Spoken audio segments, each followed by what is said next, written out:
విద్యార్థులు మనసుకు నచ్చిన రంగాన్ని ఎంచుకుంటే అద్భుతాలు సృష్టించవచ్చునని ఎమ్మెల్సీ పద్మశ్రీ నారాయణరావు పేర్కొన్నారు. శుక్రవారం జగన్నాథపురంలోని అన్నవరం సత్యవతీదేవి ప్రభుత్వ బాలికల జూనియర్ కళాశాలలో mega parents and teacher meet 3.0 కార్యక్రమంలో ముఖ్య అతిథిగా పాల్గొని విద్యార్థులు, తల్లిదండ్రులు, ఉపాధ్యాయులను ఉద్దేశించి ప్రసంగించారు. కళాశాల విద్యా భవిష్యత్తు నిర్మాణంలో కీలక పాత్ర పోషిస్తుందని ఆమె స్పష్టం చేశారు. ఒక విద్యార్థి ఏ రంగంలో విజయవంతం కావాలో నిర్ణయించేది అతడి స్వీయ ఆసక్తి, కళలు, వ్యక్తిత్వం, ఆత్మవిశ్వాసమని, వాటిని సాకారం చేయడానికి నైపుణ్యాలు, సాంకేతిక పరిజ్ఞానం, మార్గదర్శనం తప్పనిసరిగా అవసరమని పేర్కొన్నారు. కార్యక్రమానికి కళాశాల ప్రిన్సిపల్ చెక్క మూర్తిరాజు అధ్యక్షత వహించారు. ఉపాధ్యాయులు ధనకృష్ణారావు, బీబీ, సౌజన్య, కృష్ణమనాయుడు, సుబ్బారావు మరియు ఇతర అధ్యాపక, అధ్యాపకేతర సిబ్బంది పాల్గొన్నారు.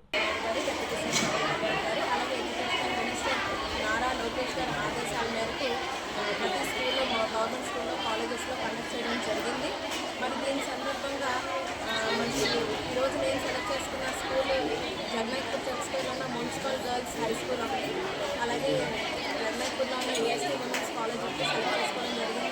మరి 2 ఎడ్యుకేషన్ ఇన్స్టిట్యూషన్స్ కూడా విజిట్ చేయడం జరిగింది. ఈ స్కూల్ కాలేజెస్ 2 అయితే మాత్రం చాలా ఎక్సలెంట్గా రన్ చేస్తున్నారు. మనకి శానిటేషన్ అవనివ్వండి, క్లీన్లెస్ అవనివ్వండి, ఎడ్యుకేషన్ అవనివ్వండి, అలాగే మంచి హ్యాబిట్స్ అవనివ్వండి, అంతా కూడా స్టూడెంట్స్ అందరూ కూడా చాలా చక్కగా చదువుకుంటున్నారు. We are very much interest. అలాగే రాష్ట్ర ప్రభుత్వం అయితే మాత్రం ఎడ్యుకేషన్ని ఫస్ట్ ప్రయారిటీగా పెట్టుకుంది.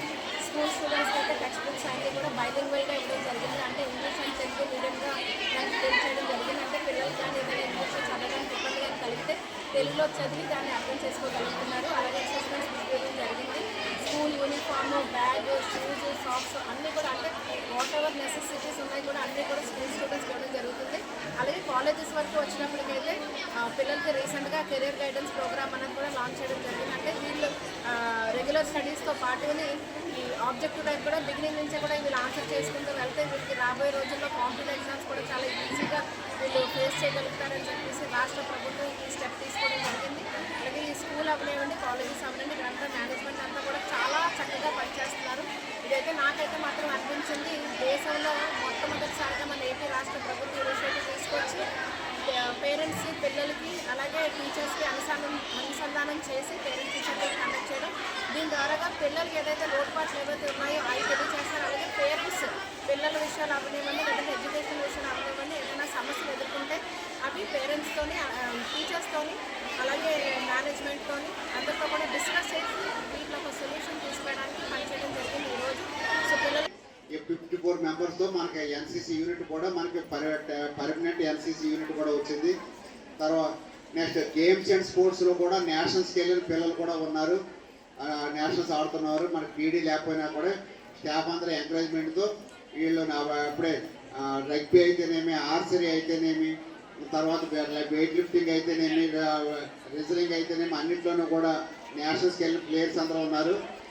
అట్లా నెక్స్ట్ టాప్ మార్క్స్ వచ్చిన వాళ్ళందరికీ అందరూ కూడా పిల్లలందరూ కూడా ఉన్నారు. కాబట్టి వాళ్ళందరినీ ఉద్దేశించి మేడం గారి పెద్ద పాప ఇంటర్మీడియట్ పూర్తి చేసి మెడిసిన్ చదువుతుంది.